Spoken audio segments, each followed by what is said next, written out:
Yesterday at the running back spot, we said if you had two of, I don't know, the top 11 backs, then you're probably going to win your week. Hayden, if someone out there somehow has two of the top 6 wide receivers, you're in a pretty damn good spot this week too. I was going to say 6 as well. They're all in great matchups. So it just comes down to health with like a couple of these guys. But for the most part, these guys are ready to go. Let's kick it off once again in week 9. Make sure certain teams are out of your lineups due to bye. And let's go and chase that playoff spot. Number 1, Puka Nacua, we hope, is back.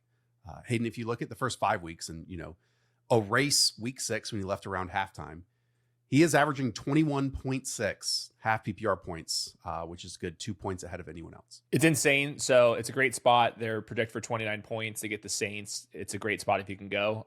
He, quote, looked sharp in practice, according to the Athletic reporter who covers the Rams. So coming back from an ankle injury, he was limited in practice. He also plays through a bunch of injuries. So yeah, in theory, he might be playing at less than 100%, but what's 80% of 21.6 half PPR points? A lot. I don't know. You're the math guy. Why don't you do it quickly? Okay, let's talk about Ja'Marr Chase as your wide receiver too, because I think this is a conversation. First, let's act as if Joe Flacco is playing in this game. He was throwing off to the side when we're recording this on Thursday. Right now with Ja'Marr Chase, he has a 6.9 ADOT with Joe Flacco, but that has led to 19, 12, 15 targets over and over and over again. I do wonder against this Bears defense. They've allowed a 62% completion rate to wide receivers on 10-plus yard targets down the field, and a 55% rate on targets 20-plus yards down the field. That's from the worksheet in Rich Rebar. So if we were to get more, and again, downfield shots from Ja'Marr Chase, it might be this matchup. Yeah, we just don't know how many of the Bears corners are going to play. Last week, they had their top 4 corners out, so we'll figure that out. And even they don't have a good enough corner to stop Ja'Marr Chase. So short passes, downfield passes, I don't care. I just know that the targets, it's 54 targets over the last 3 games. Next closest, 34. 20 targets more than anybody else. I mean, it's really insane. So I downgrade him a little bit because Joe Flacco is probably going to need a pain injection to play. That's how quarterbacks with AC joint injuries typically play the next week. I'm guessing that impacts things. Like you said, 6.8 ADOT. He only has to throw the ball so far for Ja'Marr Chase to go crazy. Right. Don't get me wrong. Short ADOT isn't always bad in fantasy football when you're just getting loaded with targets. Okay, now that's a difficult question. If Jake Browning turns out to be the quarterback, if the 40-plus-year-old Joe Flacco cannot go, where does Ja'Marr Chase rank for you? I'll probably go 6th. Just we talked about the top 6. I think I put him last of that group. But hopefully Jake Browning's got to the point. He's like, oh, what have I learned from Flacco? Throw the ball 6 yards to Ja'Marr Chase and live with the results. Jaxon Smith-Njigba is your wide receiver 3. This is at the Washington Commanders. I mean, we're talking top of the heap in terms of wide receiver scoring this year. It's Puka Nacua. It's Rashee Rice since he's rejoined. And it's Jaxon Smith-Njigba. Yeah, over the last 365 days, remember, he went crazy down the stretch, too. He's the wide receiver 3 per game. So 90.5 receiving yards in the underdog pick'em lobby. He's been a total stud. The Commanders' secondary has made like a couple plays here and there, but for the most part have been shredded. Their defensive line is in dire straits, too, just because of a bunch of injuries. So big crossing routes and stuff. It's the name of the game for Jaxon Smith-Njigba. And the Sam Darnold efficiency should be in a good spot because they are expected to win once again. And I just love how their running game should match up against the Commanders' weaknesses, which then plays a part in the passing game efficiency on top of it. We discussed that yesterday in the running back ranking show. But, for a team that's running 11 personnel at just like a 35% rate. Mm-hmm. By the way, I believe Robbie Oots is coming back for this. I didn't mention that in the running back ranking show. So we're going to get some fullback love in here. And look, if, the 2 linebackers that are slow are moving forward, they're going to be even slower retreating to hopefully fill out these voids in the back half. And again, that just opens it up with these big scissor concepts or downfield routes that JSN and Sam Darnold are connecting on this season. CeeDee Lamb is your wide receiver 4. This is against the Arizona Cardinals. Do you need to go? Or are you suiting up for the Cardinals defensive backs this week? No, they got a couple guys back, but I am on their short list of guys. I might have to play safety for them though. That's the problem. Here's what I do know. The Cardinals have been especially bad against kind of slot flanker adjacent players. So Hunter Renfrow, he had 20.3 half PPR points. Remember those days? Let's talk about CeeDee Lamb and Hunter Renfrow in the same conversation. I know, but I was just saying The fact that Hunter Renfrow scored 20 fantasy points against the Cardinals in this role should mean something. Ricky Pearsall for 16, JSN 11, Josh Downs had 13. So like these kind of slot-y type of players are going crazy. Even if they weren't going crazy, CeeDee Lamb is awesome. They're projected for 28 points. It's supposed to be a really high scoring game. Love it. Yeah, I mean, Lamb returned last week from injury and didn't look slowed down at all to my eyes. Let's talk about Rashee Rice. He's back. He's a couple feet away from, I don't know, another 12 points added to his fantasy totals. And again, since he has returned, he is the overall wide receiver 1 in fantasy points. And now it's a super, super high total in this game of, I believe, 52.5 between the Chiefs and the Bills. He's been, quote, ramping up. So in just like debut from injury, that was like around 50% of the routes. This last week, 83% of the routes. So, I mean, if this was what ramping up is, then, I mean, we're going to have a pretty crazy end here. So huge team total. Buffalo, we talked about their defense, their safety play and their linebacker play has been really bad. They're starting to get some better cornerback play because of injuries. They should be getting some good starters back in the mix. But, man, they just have not stopped anything up the middle. They don't have defensive tackles on top of it. So I would not be surprised if the Chiefs score even more points than the 27 they're expected. Ed Oliver being out with a biceps injury is so massive for that Bills defense. He was at least, getting upfield penetration, instant disruption, a big key in, their rushing success when they do have it. And then him being out, like there's no replacement there. And I know they have some nice pressure totals from their edge players, but Ed Oliver was, to me, their most important front four player. Yeah. And Mahomes can navigate edge pressure. That's what I mean. Like that's, it's the interior stuff is what's got him for like the 4 games in his career when he's played bad. Let us know in the comments down below if you have one of these top 4 wide receivers plus Rashee Rice in your lineups. Well, you could have JSN and Rashee Rice and one of these guys. Correct. Yep, not bad. But at the same time, Hayden, again, we loved all the running backs that we discussed yesterday too. So there's a lot of good combos that you could have. And by the way, if you didn't draft Rashee Rice, 1, you wouldn't against our advice, and 2, you should play his pick'em projections on Underdog. I mean, we're in 41 of 50 states right now. They got prediction markets. You've got, pick'em. You've got battle royales that you can draft. We obviously have sports books as well. So go use promo code the show or click the link in the description down below and have some fun this weekend. When we have World Series and we have NBA on top of it. So again, if you play $5 for the first time, we'll give you $100 in bonus cash. That is promo code the show. Just on that, have you seen what Rashee Rice's receiving yards projection is? Nope. Do you want me to guess? I want you to guess. I'm going to guess 79.5. That's where I thought it was going to be. It's at 68.5 right now. So I will be meeting the Underdog Pick'em lobby with my phone just after this episode.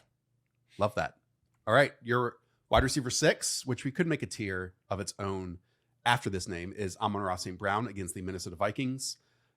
He has both very good home splits and splits against the Brian Flores defense. So the home ones this season, he's 9, 115 and 3 touchdowns. That is 770 and 2 scores. And then 686 and 1. And then in 3 of 4 games against Brian Flores and his defense, he has over 105 yards in 3 of those 4. So again, we know against his pass rush, against the blitz, he gets fed and is the first read and primary option in a lot of those situations. I have those same box score results against Flores. So in all of those games with 105 total yards, he scored a touchdown in all of them. And then the other game, only 6 for 77. So I'm sorry if it was only 6 for 77. So the Lions have scored 30 plus in all 4 of those outings. So they have his number. And then the Vikings defense this year, there's missing bodies right now. So I think it's a great spot for him once again. Stud. Okay, Davante Adams is your wide receiver 7. I think this might surprise some people because at least in the box score, he didn't really start scoring touchdowns until Puka Nacua left. But you and I, in Stats versus Film, on these episodes have discussed that actually the entire season he was top 2 in terms of end zone targets and maybe even number 1 in end zone target rate. And so it just hit when Puka was out, but it can hit with Puka being in at the exact same time because he was still getting those types of targets.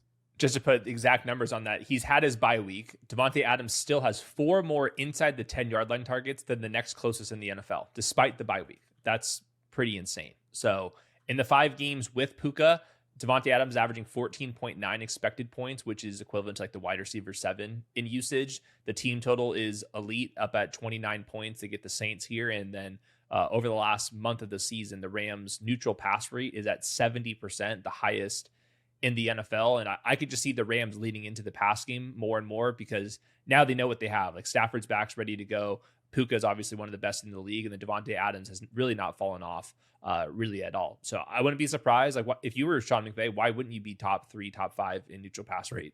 Your wide receiver 8 to close out this top tier is George Pickens. He's wide receiver 12 in consensus rankings against that same Arizona Cardinals defense that we talked about. Why do you continue to be higher than the public on George Pickens? There's just obviously room for 2 here. So I'm sticking with that. There's splits that you can point out with like CeeDee Lamb and George Pickens out there, but you also have to like account for some of the corners that he's gone against. Unfortunately for George Pickens, despite this huge start to the season, he's already faced Pat Surtain, Sauce Gardner, and Quinyon Mitchell individually. Right. That's just that does not exist in Arizona. So I'm looking at how the Cowboys rank in overall wide receiver usage. And this month, they're 7th in wide receiver usage. That's 30.3 expected points. Let's give CeeDee Lamb 17 of them and give George Pickens 12, 13 of them. And that gap could be kind of split up week to week. And Dak Prescott's playing out of his mind right now. So I feel very good about the George Pickens stuff. Like you said, this is the T. Higgins of last year. And I believe T. Higgins was like the wide receiver 4 or 5 overall per game last year. So like George Pickens could easily be the 8th receiver. Totally with you.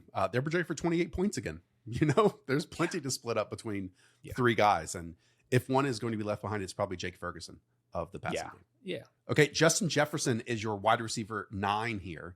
So in the 2 games that we got JJ McCarthy this season, he only averaged 27 routes per game. Now, they're going to be losing and down in this contest. We would expect. I mean, the Lions are projected for 28.5. The Vikings are only projected for 20. So by nature of that and game script and game flow and game state, then they're going to have to, ask Justin Jefferson to probably run more than 27 routes. But at the same time, it does show to me the shift in their mindset when JJ is and was their quarterback, which just is not the same one that we saw with Kirk Cousins and Sam Darnold. Yeah, and that was the whole offseason plan is you bring in a bunch of offensive linemen and you re-sign your tight end 2 who's a blocker type and you're going to run a more balanced offense. They're going to try to do that to some degree. And then on top of that, whenever he was dropping back, it wasn't pretty. So if you look at the JJ McCarthy numbers, like that's like the lowest threshold for just these stats. He's dead last in completion percentage over expected. So that's negative 7.3 percentage points. Carson Wentz, even with that broken shoulder, was still above average at plus 1.1. So I think there was a reason why they were really slow playing it with JJ McCarthy. They don't trust his footwork right now. And I'm a little bit nervous in general, and I was not surprised to see the Vikings only projected for 20 points. So he's been about the wide receiver 7, 8-ish for a long time. If you look at the last 365 days, once Jordan Addison fully broke out, this is kind of where he belongs. He's actually closer the wide receiver 40 in points than Jamar Chase, all the way about first overall. So yeah, I think this is totally fair. Yeah. I mean, simply put, you have ranked 2 quote unquote wide receiver 2s ahead of one of the best wide receivers in Justin Jefferson. Yeah. But if people think that's wrong, 1, it might be. That's what fantasy football is. 2, look at the team totals this week. All those teams are projected for way more points than what the Minnesota Vikings are this week. Zay Flowers is your wide receiver 10. He's actually wide receiver 16 in consensus rankings. Hayden, do you think that's because people forget what happens in weeks 1, weeks 2, weeks 3, because they're so long ago? It feels like half a year ago. When in reality, when that's the case, he's already averaging a career high 8 targets per game right now. Yeah, that's pretty much well said. And I think that Zay Flowers is taking another step to his own game as well. And at the same time, Mark Andrews continues to regress. So would it be surprising that Zay Flowers just gets a bigger piece of the pass game pie moving forward? That would not surprise me at all. And then keep in mind, Miami is just the worst defense in the league. They're right, or at least bottom 3. And they're projected for 29 points immediately. So I think there's this, we got to see the Ravens offense first before we can kind of rank these guys aggressively. I'm I see where this one's going. Lamar Jackson versus the Dolphins, like this is going to be great. And by the way, we're posting this wide receiver episode ahead of Thursday Night Football. So if you are watching it ahead of Thursday Night Football, or even after on Friday, be sure to leave a thumbs up and hit that subscribe button as we do our best to hit 170,000 subscribers prior to the end of the season. Ladd McConkey is your wide receiver 11. There he is, back on top of all of these Chargers wide receivers. I mean, Hayden, over the last 3 games, he has 9+ targets. Not bad. He also has a touchdown in 3 of his last 4. And, the Titans just trade away another cornerback this week. The matchup is, we'll get to that in a second. It's beautiful. But just for Ladd McConkey himself, the last 365 days, he's the wide receiver 12. So we had that one stint that we can point to that wasn't great, but he's been the wide receiver 12 per game. And he's still running almost all of the routes. And 90% of the routes in the last 2 games when Odunze Gadsden and Quentin Johnston have both been back in the lineup. He gets subbed out in like 1 wide receiver sets, but he plays in 2 and 3 wide receiver sets, obviously. And I think he's the best football player that Herbert's throwing the ball to. So I'm just going to rank it like that. And then for the matchup you're talking about, they trade away Roger McCreary, who's a slot guy that was going to be facing Ladd McConkey, a 25-year-old who the Rams, I'm sure, are going to pay a lot of money because he's good. L'Jarius Sneed, their top outside corner, he's on injured reserve. Jeffrey Simmons and Arden Key, 2 starters on the defensive line. Jeffrey Simmons might as well be the defensive player of the year this year. They were both out at practice on Wednesday with the same injuries they've had when they've been missing recently. So this is like as good of an eruption spot as you can get. The team total is really high, and I think we should be starting all 3 of these wide receivers. I just think Ladd McConkey is just like, he's been the best over the biggest sample, and I just think he's the best all-around player in the offense. We talked about this in Stats versus Film on our socials. You can see the differences in the wide receiver snap share based on the personnel groupings. Yeah. Top-down view, why do you think this team is playing Trey Harris on like 92% of single wide receiver sets over the last 2 weeks? Is because of the size? Yep, he just blocks. They probably want to get him some reps, just get him on the football field. It's like weird to go through the entire season as a second rounder, like just not be on the football field. Little insurance policy, I guess, and then keep the other wide receivers fresh. So really, Keenan Allen, I know he's been out producing Quentin Johnston. I think that Keenan Allen's still going to be all right, but he's the one that's losing the most snaps as they bring in the fullback back. They get Odunze Gadsden plus another tight end out there. Now Gadsden's like in the slot. That comes at the expense of Keenan Allen a little bit. Trey Harris comes in. That's at the expense of Keenan Allen a little bit too. So they have like these clearly defined roles.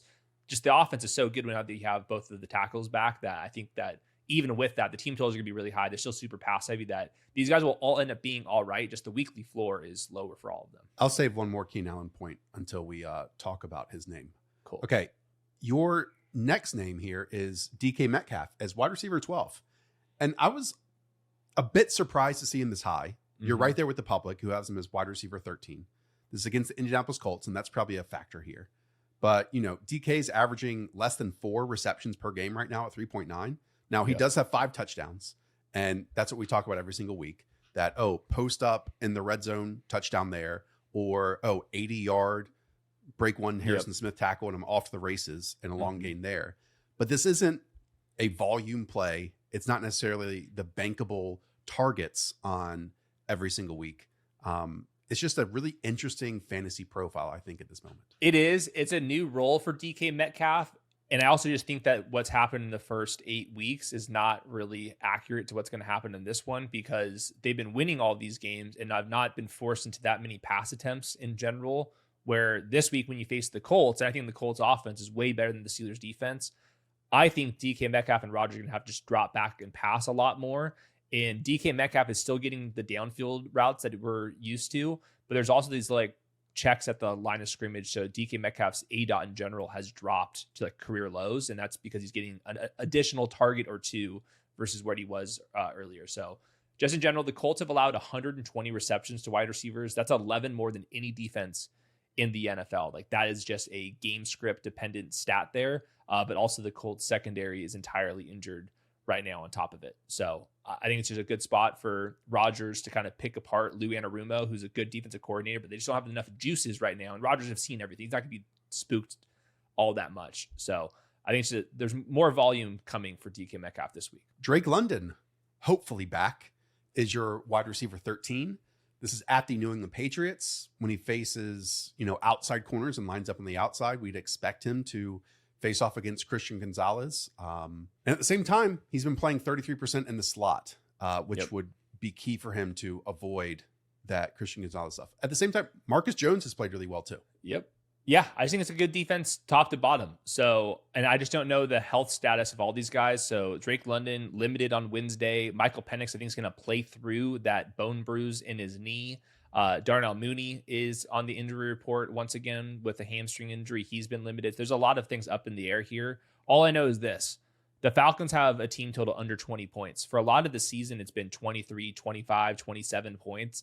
Not this week. I think that's just the state of the Patriots defense and a lot of the question marks we're starting to see on the Falcons offense right now. And then on top of that, you get Drake London versus Christian Gonzalez, like you mentioned. So I hope they move him into the slot and they do some funky things like that. But also just got to make sure that like Michael Penix is able to move around a little bit. And when he's been under pressure, he's just not been very good. And I do worry that if you have a leg injury on top of that, that the bottom could be a lot lower than I'd like. Yeah, I mean, their last 2 road games, they put up 0 points against the Carolina Panthers and 10 points against the San Francisco 49ers. Man. So we'll see. Man. Falcons home road splits are quite rough. After the show is over, I want you to do one thing. Google yourself. Yep. I want you to see that maybe your name, your contact information, your home address, where you've worked, and shoot, maybe even your social security number is available online.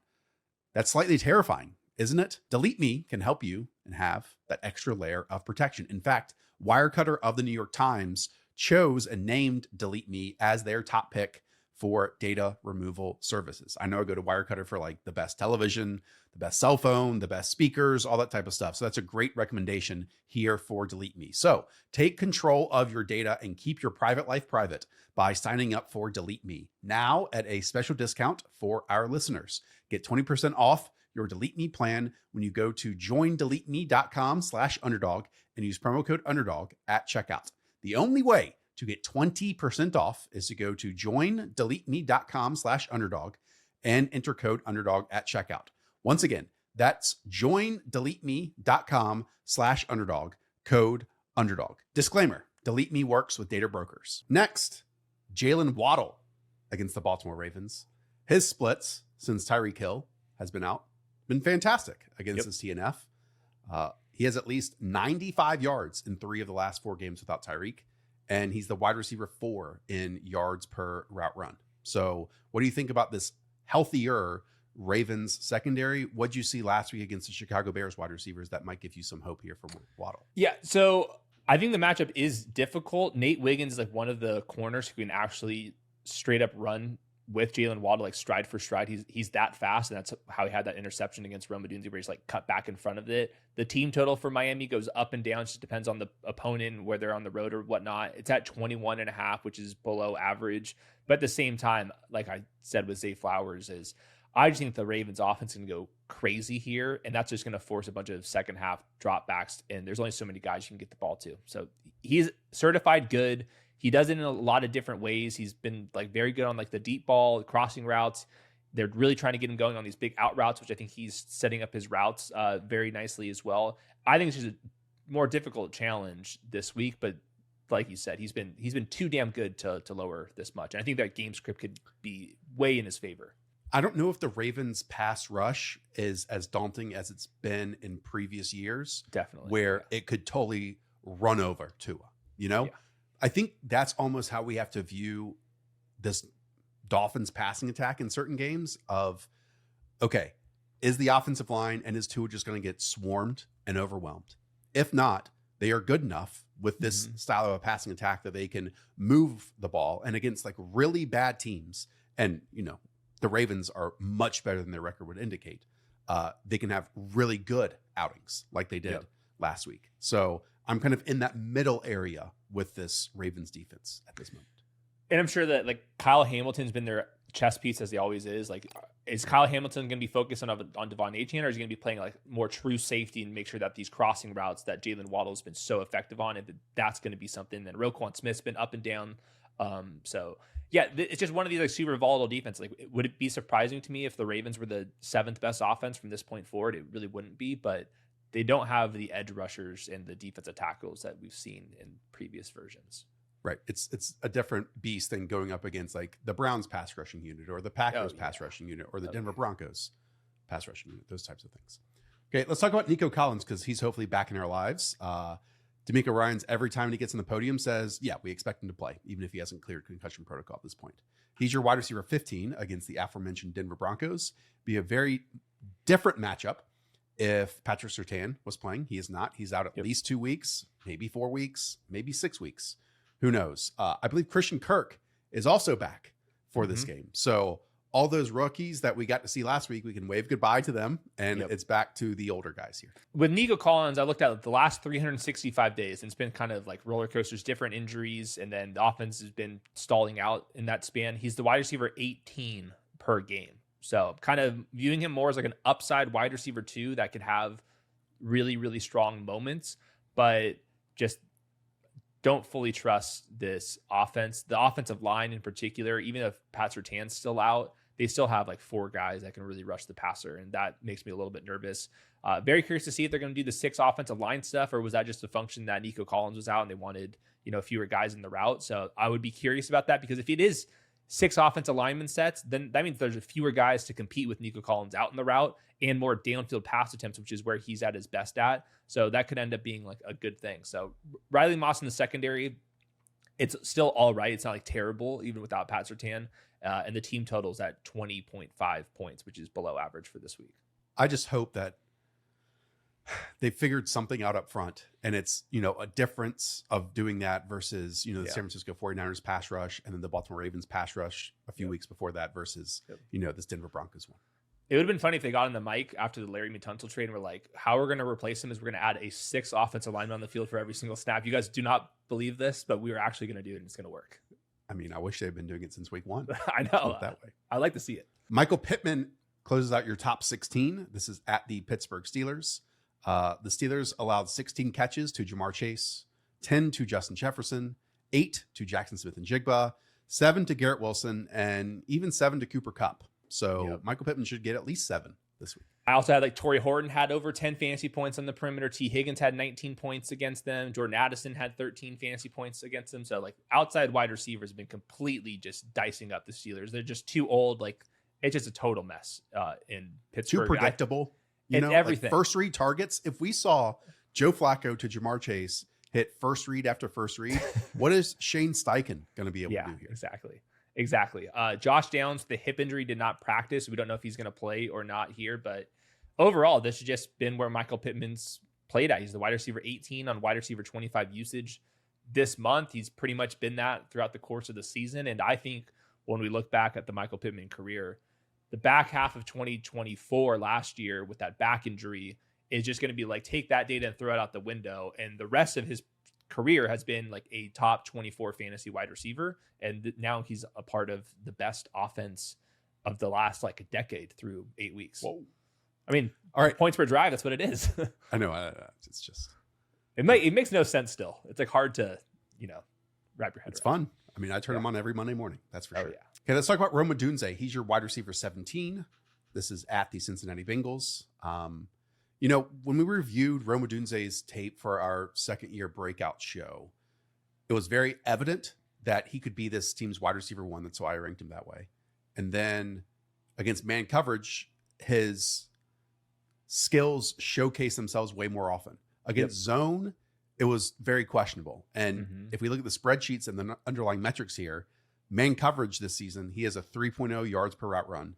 And against zone coverage, that's down to 1.74 yards per route run. I know we had the conversation of DJ Moore and Caleb being off script, off page against zone coverage, but that kind of seems like just about everyone in this Bears offense. Not to that same degree of missing touchdowns, but it's just not as easy as the man-to-man stuff right now. Yeah, and then we're really nitpicking the realm stuff, which I don't even like to do. He also has a hands problem. He drops more passes than most of the elite players. And James, I didn't say that. Well, I can just show you the clips. I'm not making him drop the football. I'm mostly mad just because that Caleb rollout where he threw the ball to Romeo Doubs, who dove and missed it, that was pissing me off. But anyways, Romeo Doubs is in a good spot here in general. The team total's up at 27 points.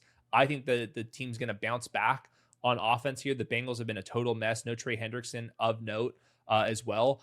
Romeo Doubs didn't practice with the heel injury. Neither did DJ Moore, Luther Burden, and Olamide Zaccheaus. So there's a lot of injury things that we need to keep note of. Did want to mention this, though. Cincinnati Bengals defense, they are horrific, except DJ Turner, who runs like 4.2s. He's an emerging young corner. He's been excellent. He is like forcing defensive pass deflections, interceptions. He's really sticky on man coverage. He is so athletic, and he's been excellent against outside wide receivers. Like Metcalf held to 6, Romeo Doubs held to 8, Jameson held to 1, Courtland Sutton had a decent game, but Justin Jefferson had man coverage reps against DJ Turner, held him to 10. All these guys, it's like low numbers. So that's who Rome Odunze is going to be going up against. But just DJ Turner, I'm not sure if we said anything about him on the show before, but he's like one of these guys that's like really standing out on an otherwise like horrific Bengals defense. I think it was back-to-back years that the Bengals took first-round DBs out of Michigan, if I'm not mistaken, like Dax Hill and then DJ Turner after the Jesse Bates and other safety and cornerback losses on top of that. Okay, let's talk about T. Higgins. We discussed Ja'Marr Chase at the front. T. Higgins and this Bears secondary, their corners are terrible. They've been injured. I say that. You would like to think, though, that Dennis Allen has been in the league and running defenses long enough that he will not let Ja'Marr Chase get first read after first read after first read, 16, 15, 14 targets. And if that's the case, and again, tagging that with what we discussed in that conversation of 10 plus, 20 plus yard targets, this, Bears defense has been terrible at covering. That could equal maybe T. Higgins' best game in quite a few weeks. Yeah, could totally see it. And he's just been holding the line. So in the games with Flacco, 10.4 expected points, which is equivalent to like wide receiver 23 usage. And we're seeing some of the big playability again, which is refreshing. And then, Bears injury, top 4 corners out last week. Too early to tell who's going to be returning back there. But they're like their top corners, he's out for the year. So in general, a good spot, just pending the Joe Flacco stuff. I think it lowers the floor versus what we've seen out of Flacco recently. But I do think in general, this should be a pretty high scoring game. Next, let's talk about Marvin Harrison Jr. I almost forgot about him. I got to be honest. For real. The Dallas Cowboys. Discussion. Yeah. To me, there's not that much to say. Like the Cowboys secondary is absolutely brutal, right? Yeah. Marvin Harrison Jr. is a solid wide receiver. I would have actually liked this even more if Jacoby Brissett was going to be the quarterback. I'll bring that up one more time. So this is almost a, force versus an immovable object type thing. Which wins out? And I guess it will be Marvin Harrison Jr., but at the same time, I certainly believe that Trey McBride outscores him on top of that. Yeah, and the pick 'em lobby has Trey McBride ahead of Marvin Harrison in terms of receiving yards. I would classify this game against the Cowboys as a potential turning point for the Marvin Harrison career in general. We're talking about the post-bye sophomore bump for him, and you get the easiest matchup in the NFL. If he can't do it here, big questions need to be asked. Over the last 365 days, he is the wide receiver 46 per game. Wide receiver 46 per game. That's not good enough. No Trayvon Diggs, their top corner on the outside, right now on injured reserve. And the Cowboys have allowed 15 touchdowns to wide receivers. That's 4 more than any other defense. They're allowing 35.2 half PPR points to wide receivers. That's 3.3 more than anybody else. We don't even know who the wide receiver 2 on the Cardinals is. So all of this should be massive Marvin Harrison game. And if he can't do it here, that would be quite concerning, even more concerning than the wide receiver 46 status in the last 365 days. And I know that's per game too. And I know he's missed a little bit of time there. That's per game. So it's now or never. I think the Cowboys defense is worse than Marvin Harrison is bad. So I'm ranking him as a top 20 guy. I think that's a great way to put it. A fantastic way to put it. Now, you said it might be a turning point in his career. I think it could be a 1 week turning point because then they get the Seattle Seahawks next week, So it's more of a show me game. Like show me Marvin Harrison Jr. that you have the talent to beat a bottom 3 defense and a bottom 3 secondary in the NFL. And all that, same thing for Kyler Murray. Like, you're well paid. Are you going to be on this team anymore? You have to show up here. And if you don't show up here with these 2 guys, it's like, what exactly are we doing here, Arizona Cardinals? This is Monday Night Football. So everyone is going to be watching a primetime Marvin Harrison Jr., Kyler Murray showcase game. What could go wrong? And they are underdogs on the road by 2.5 points. So, but like at 26 projected points is like something really totally high still. So this will be a good Marvin Harrison game. I'm just putting that out there. This will be a good Marvin Harrison game. And if it's not, we have a lot to talk about in South. Then you'll be tweeting about it. and I will. Deebo Samuel is wide receiver 20. This is against the Seattle Seahawks. Seahawks defense has been utterly fantastic. They're kind of weaponizing their second round pick and Nick Emmanwori in really, really fun ways. Deebo missed a game, was not healthy prior to that. Hopefully gets Jaden Daniels back. It was a miserable time for him this past week. Hopefully it gets back to the early season stuff, because in the first 4-ish weeks, Deebo was an amazing fantasy asset. When he's had Jaden Daniels, he's averaging 14 half PPR points. That's really solid numbers. That includes a couple games where Terry McLaurin was also out there. McLaurin's going to be out. I'm guessing, like, I wouldn't be surprised if like injured reserve for Terry McLaurin. It's the same, like the setback to the same injury. Like typically you just like are going to miss more than the initial injury. So all that's good news. I'm expecting Jaden Daniels to be back here. Commanders' offensive line is banged up, including like some of their best offensive linemen, and now you get the Seahawks defense line. So like there's clear positives and negatives for the Deebo Samuel stuff. I'm middle grounding it here as wide receiver 20. He faces Devin Witherspoon. Nick Emmanwori is also going to be out there. They got fast linebackers too, and then their pass rush has a huge advantage over the offensive line. But all that said, if you can't run the ball in the Seahawks, what are you going to do? You're going to throw the ball to Deebo Samuel repeatedly. So assuming that he's like healthier now than he was in the last couple games, this should be a good Deebo Samuel game, even if we're not expecting the Commanders to do like a ton. T-Mac, Tetairoa McMillan is your wide receiver 21. I keep seeing people suggest like, oh, this is going to be your second half wide receiver breakout. Just by way of how the Panthers want to play football, I think Tetairoa McMillan is an incredible talent. He's showcased that already. Just watch him on a weekly basis. And the way he moves, the way he separates, the way he elevates, it's awesome. It's just not an environment to me that we're going to get like a true difference maker from a fantasy standpoint rest of season. And I also think like this is an opportunity, as we talked about with the Dolphins, for an offense to get totally steamrolled by the opposition's pass rushing unit. I think the upside appeal for the rest of the season is largely tied to, are the Panthers the bottom 4 offense or defense in the NFL, or because they have not been that this year, but last week there were some cracks that are starting to form. Like if the defense is really bad and you're forcing Tetairoa McMillan into dropbacks, he is dominating all the targets and he's just a first down machine. And like you said, he's a very good football player too. So in my notes for this matchup, I kind of like it when the Panthers are supposed to get their ass kicked for Tetairoa McMillan. So like last week, they could not move the ball at all. And that was the season high for Tetairoa McMillan in usage, just because they have to get away from the running backs, which they want to. And that's what we're expecting here. So I know that the Packers defense is good. I'm worried about the offensive line injuries. I'm worried about Bryce Young playing on this ankle. But if you're promising me like 35 dropbacks, 40 dropbacks from the Panthers here, the ball just gets funneled to Tetairoa McMillan because he's like clearly the best wide receiver that they have. And Green Bay against like these big X receivers, DK Metcalf gone for 14, Jamar Chase 20 points, George Pickens for almost 30 points. It's similar-ish profile here for T-Mac. Matt LaFleur got on the mic this week and claimed that his team was the reason of the Bryce Young turnaround. I don't know if you remember that rookie year, but that was like the only good time that the offensive line held together. And he threw for, I think, nearly like 300 yards in that game. So LaFleur was like, we did that. Does that mean it's like a revenge game? Like we have to make sure that doesn't happen again? You pointed out the first down stuff for Tetairoa McMillan. Ron Stewart posted an excellent tweet on this. 31 of his 37 receptions have equaled first downs. He has 31 first down receptions. Hayden, did you see who's number 2 on that list for the Panthers? It's 8, and Hunter Renfrow is second. It was all that one game against the Cardinals. It's in my notes. That's not good. So yeah, T-Mac is he's freaking awesome. He's freaking awesome. Next is Courtland Sutton. Up and down, despite him clearly being the best pass catcher on this team.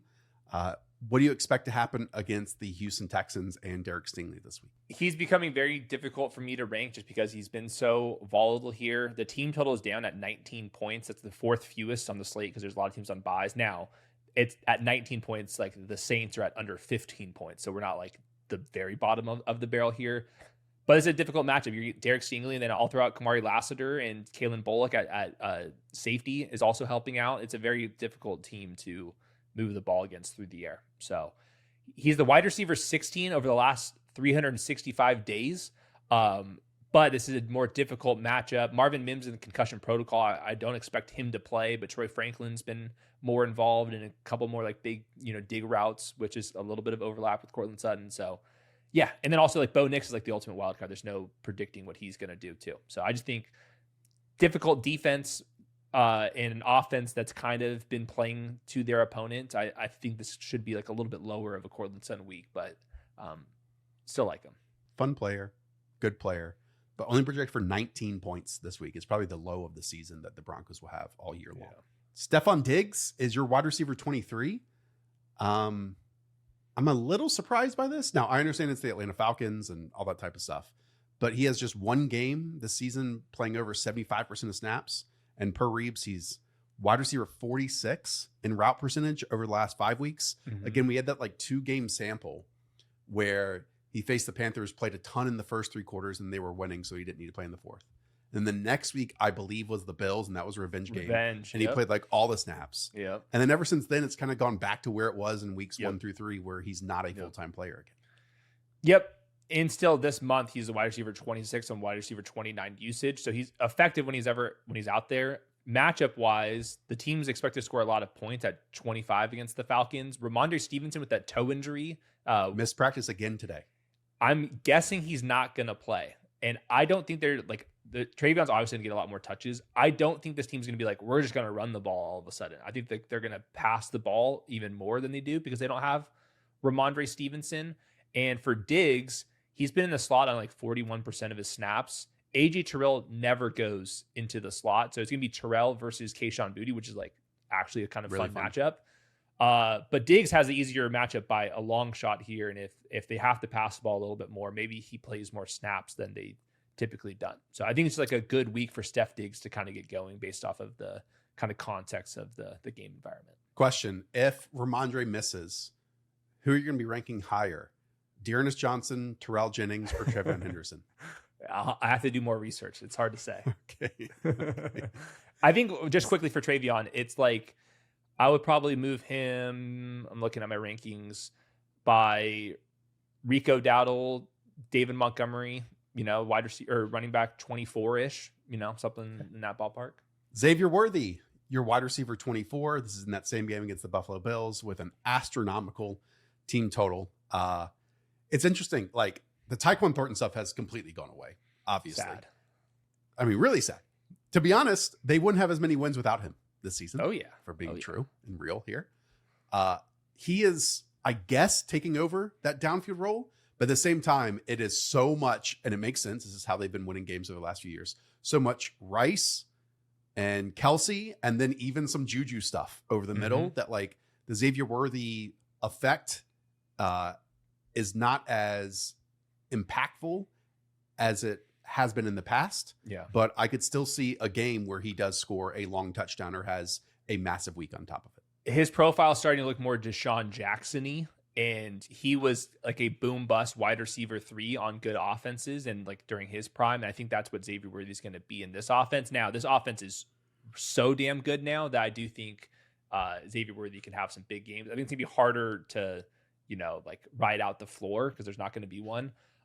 So last 2 games, his expected points are like equivalent to like the wide receiver 45 in usage. And that's when Rice was out there. And the 3 healthy games before that, it was at wide receiver 14 usage. So, still really like the matchup in general. We talked about the slow-paced safeties that they got over there, and Xavier Worthy can get over the top of them.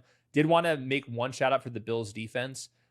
Maxwell Hairston, who is extremely fast, coming off an injury. He's back. He played and made his debut last week, and I thought he looked really good, too. He can actually run with Xavier Worthy. So Hairston's like in a rotation. He's not a full-time starter, but he does play on the outside where Xavier Worthy's going to be. There's going to be a couple routes, I think, down the field where it's going to be those 2 guys chasing each other. And that's going to be like very fun TV to watch.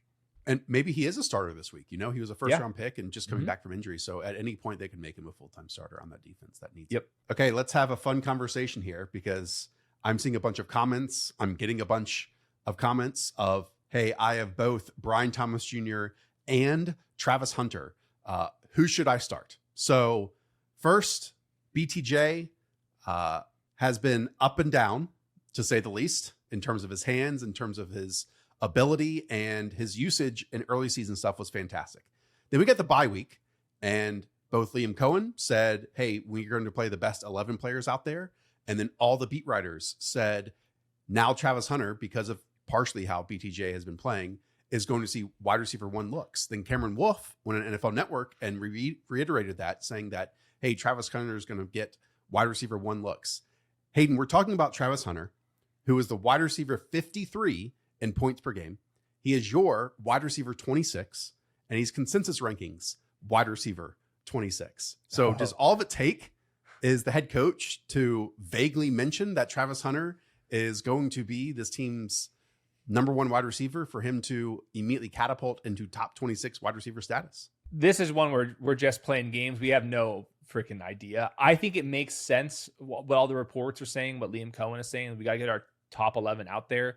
I think that section was a shot at what Diami Brown and Parker Washington have been doing, which is just dropping the ball also. So like Brian Thomas gets the headliners because he's a first round pick and we should be grading him like that. But the other 2 guys have been very bad in general. So I think getting Travis Hunter on that side of the ball does make sense because their cornerback group is actually rock solid right now. So I'm expecting a lot of 11 personnel for Jacksonville, and I really hope that Travis Hunter can graduate to the 2 wide receiver set stuff on top of that. We'll see. I think for both of these guys, the matchup is elite. You get the Raiders secondary. They play a lot of zone coverage. I think their zone coverage has been horrific this year. It's very, very easy to beat. It's very vanilla in general. And then Max Crosby with that knee injury did not practice on Wednesday. We'll see if he can go, but he's like truly their entire defense right now. So both of these guys can go. My last note for Brian Thomas, he was wearing a non-contact jersey in practice, listed with a shoulder injury. And then on one of his, I think it was one of his drops on the sideline, he kind of went down and he was grabbing at his shoulder. We've talked about the wrist injury. So he's one of these guys where it's like, I can already see the headlines in the offseason where it's like, did you know Brian Thomas was playing with this, and this year? And I somewhat believe it. But at the same time, this one like deserves to be ranked back to back. And I can kind of see Travis Hunter taking over pretty quickly. I heard he petitioned the NFL to play in that non-contact jersey this weekend. Very funny. Very funny. Okay. So big question here. If you have both Brian Thomas Jr. and Travis Hunter in your fantasy lineups, which one are you starting? And you can only start one. I'll go Brian Thomas, but if he's limited the entire week, then I will switch it to Travis Hunter. So just based off the injury. Also, these Brian Thomas plus Travis Hunter teams, what's their record in fantasy this year? It can't be great. Final point, and you know, Jaguars fans know this after watching the Gus Bradley stuff. Raiders, like you said, play a ton of single high. So we should get more downfield looks than we normally get from this offense, right? We went back to look at Liam Cohen's stuff last year. A bunch of their passes around like 17 yards, and Baker was around 30th in the NFL on 20+ yard.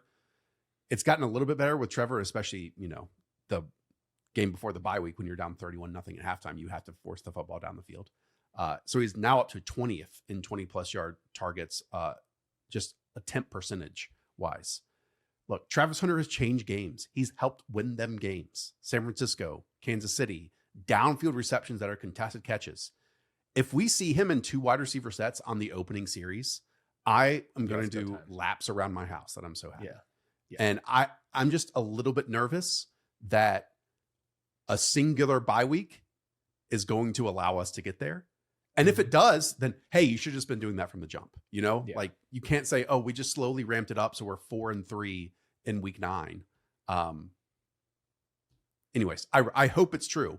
At the very least, if it is 3 wide receiver sets, don't just make it choice route stuff over and over and over again. Yeah. Have it be like legit intermediate and downfield routes. I think they've done that for a while now. I think even a couple of those dead weeks in the box score, he was still running those downfield routes, and it's just about like actually, you know, completing those passes. So it's certainly going up, and up, and then post by rookie bump. Like, this could be like a legendary post by rookie bump. Like, all right, we did an experiment, and then guess what? Like, it's really time to go. I want it to happen, and I think he has the talent to do it at wide receiver too. Like, God, yeah. I'm a believer in Travis Hunter. Jordan Addison is your wide receiver 27. This is at the Detroit Lions. Hayden, I don't believe we've ever seen Jordan Addison and JJ McCarthy on the field together. We have not. So it'd be interesting. I'm nervous in general, just about everything. Now I can only rank Jordan Addison so low because he's so damn dominant. So like this month, he's wide receiver 13, a wide receiver 13 usage over the last 365 days. He's a top 16 fantasy wide receiver. So I'm knocking him because the game environment's supposed to be bad here. Team total is at 20 points. And then JJ McCarthy just not as accurate as Carson Wentz is because like they just don't have the right chemistry. What a statement. I mean, it's true. Like, Oh it's true. That just it hit me like a car when you said that. Well, completion percentage over expected, -7, the worst in the NFL, and then Carson Wentz has been above average. And the whole time, it's his feet, he's not lined up, the timing of the route, and that leads to inaccuracies. Like that's what they keep saying. I wasn't saying you're wrong. It just when you said that, it's like what? I know. And still, Jordan Addison's so good that I would still play him. Okay, Romeo Doubs, wide receiver 28. Again, this is against the Carolina Panthers, who have some corners, but they also run a ton of single high stuff. And we know that Jordan Love loves to throw downfield, 20-plus shots, super ambitious passer. So Romeo Doubs can get those. Christian Watson can get those. And maybe they'll feel good and woke up on the right side of the bed, and Matthew Golden gets one of them. Yeah, he'll get us one. Romeo Doubs will get his 7 targets. And Doubs a hell of a football player, man. The team total it's at 29 points. Like you have to start the wide receiver 1 on teams projected for 29 points, even when there's, like the targets aren't as elite as other players. So he's been the red zone guy of the wide receiver group for the last couple seasons. I think he looks better this year than he did previously. And yeah, they're projected for basically the most points on the week. Let's keep it moving. Quentin Johnston is your wide receiver 29, and then Keenan Allen is wide receiver 30. The only Keenan Allen stat that I planned to bring up was that if he's, seeing a snap decrease, most of all, it's going to impact his end zone targets. And, when he scores a touchdown, he's a really good fantasy scorer. When he doesn't, he just simply hasn't been. And we know like those first 3 games of the season, he was finding the soft areas in zone. And like if Trey Ayers was playing those single wide receiver snaps, and then Quentin Johnston is back here in the runway routes, and you have Odunze Gadsden, and they're actually running the football now effectively in the low red too, then that does make me really concerned here for Keenan Allen. Yeah, and then sometimes even the like 11 personnel stuff, the Odunze Gadsden touchdown that was like right in front of my face at SoFi was like he was in the slot, and like that's like legit competition because of how good like baby Darren Waller is. So I think all that said, like there's obvious concerns now with Quentin Johnston. You put up a goose egg, there's some concerns. And then with Keenan Allen, he's not playing as much, there's some concerns. And still, they're projected for 26 points. L'Jarius Sneed is on injured reserve. You trade away Roger McCreary for some reason that we can't even explain. And their defensive linemen are not going to play because of injuries. So you can only rank these guys so low. Quentin Johnston, by the way, last 3 games, 6 catches for 70 yards combined. I think he's a great buy low candidate. He still runs most of the routes, and this offense is going to be very good the rest of the way. And their defense is kind of stalled out in general. And he would be a great like ladders play, just kind of like going for upside. He's only at 38.5 receiving yards in the pick'em lobby. That feels low. And like I get it. He might be extremely boom bust moving forward. He's going to have 100 yards and a touchdown games by the end of the season. Like he's proven himself too much, and this offense is going to be too good down the field. This is probably the deepest receiving group in the NFL now that we have Gadsden. Do you think that's true? Like the deepest? You go, like you said, four guys you can throw the ball to that are like above average players? Probably. That's insane. It's certainly not the Buffalo Bills. Khalil Shakir is next. He's wide receiver 31. Catch a short pass, run it 60 yards. Let's do it. Let's run after catch. You know what's funny? Obviously, the Bills have been very good and winning games despite not having, a true primary target. I think they traded a 3rd or 4th round pick for Amari Cooper last year. And that was so dreadful. And he was inactive and like didn't play.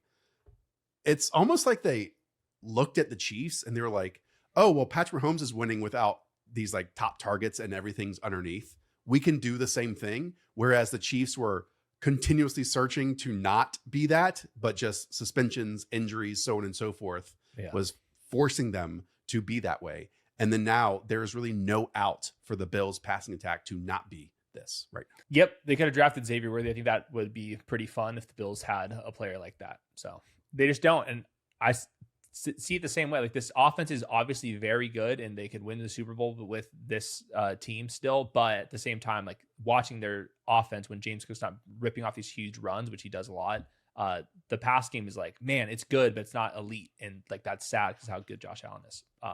Josh Palmer did not practice with a knee injury. Khalil Shakir, I think, looked much better in the last couple weeks after that training camp injury. So over the last 365 days, he's the wide receiver 41.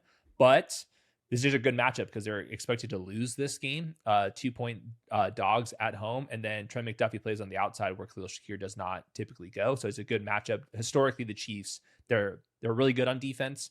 The one spot that, if you did say where the weakest at, it's always against slot wide receivers. So I think it's a good point. I would not be surprised if, like, they say, guess what? Khalil Shakir is our best guy to throw the football to, and we just have to spam him. Literally every national reporter on their podcast has mentioned Rashee Shaheed to the Bills, like every single one. So we'll see if that happens. Wan'Dale Robinson is your wide receiver 32. This is against San Francisco 49ers.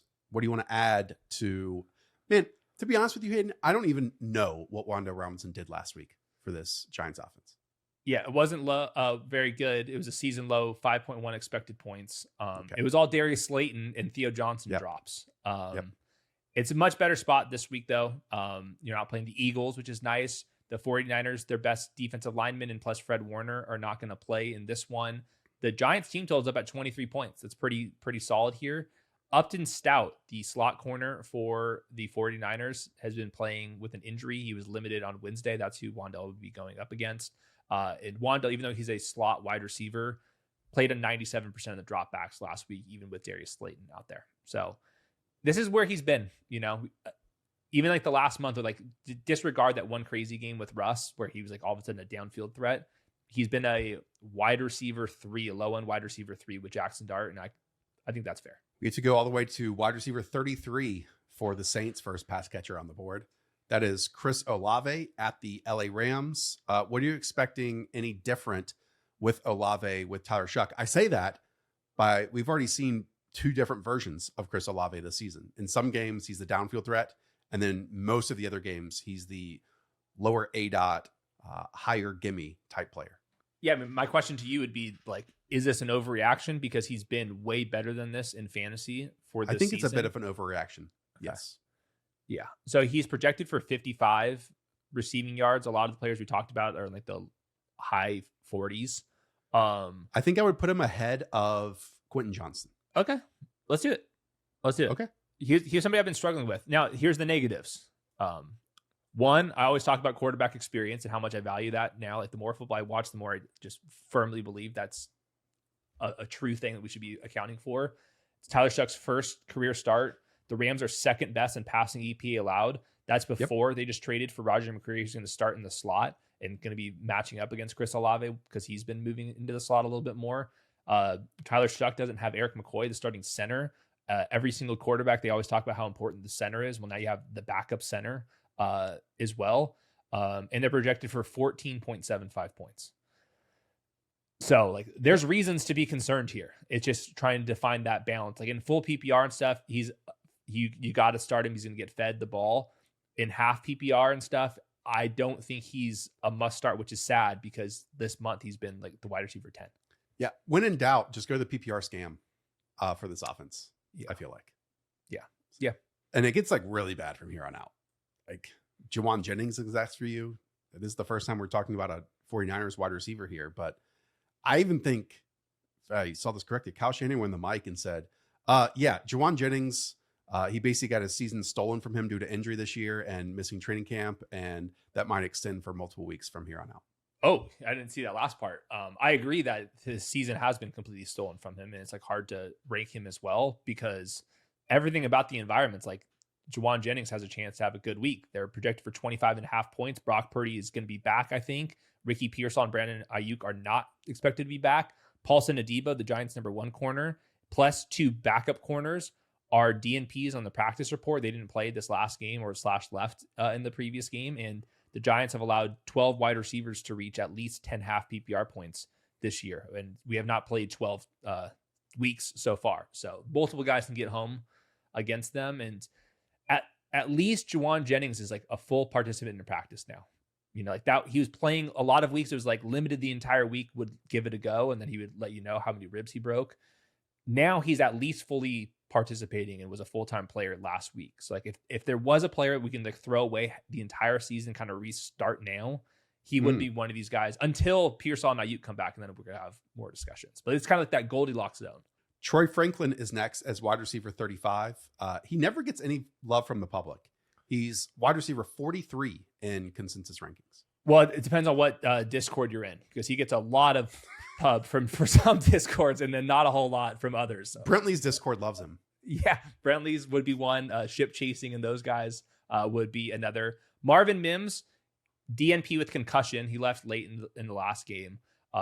And Troy Franklin should be playing a lot here. He's been a near full-time player. Now it's a whole lot different going from the Dallas Cowboys to still in Texas, but now you get Derek Stingley and Kamari Lassiter and Kalen Bullock and the duo up front. So we'll see. The team total has been cut in half. They scored 44 points last week. They're projected for 19. So adjustments need to be made. All right.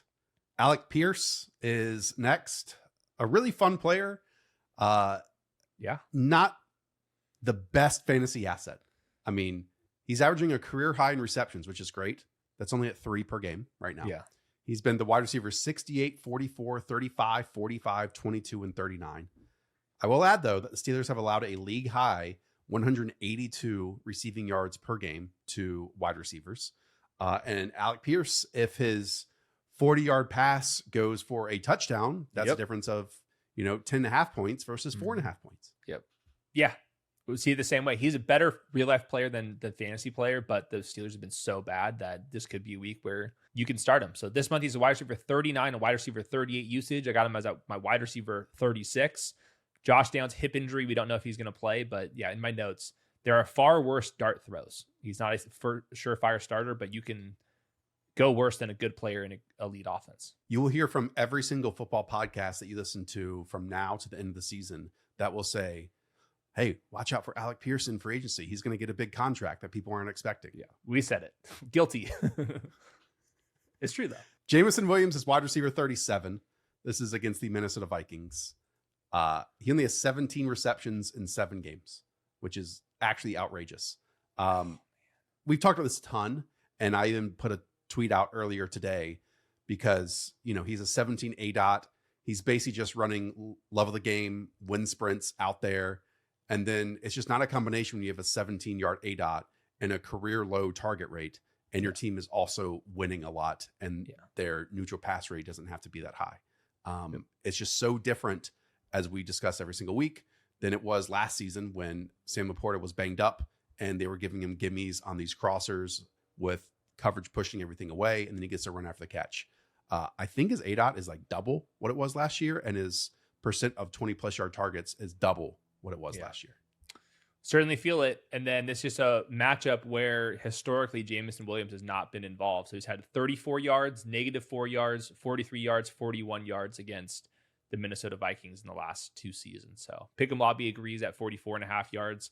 I keep saying it, spin the wheel. Is this going to be the game where you hit and it's the 80-yard touchdown, or is it going to be like, the rest of the season? So that's the choices that you guys want to make here. Now, if you really want to look in, the Vikings have been exposed down the field. So I think there will be some shot plays, and he's a better football player than his box score indicates. But I do think the Sam Laporta on-off splits are like really starting to make sense to me. And if you look into the data, it's very, very true.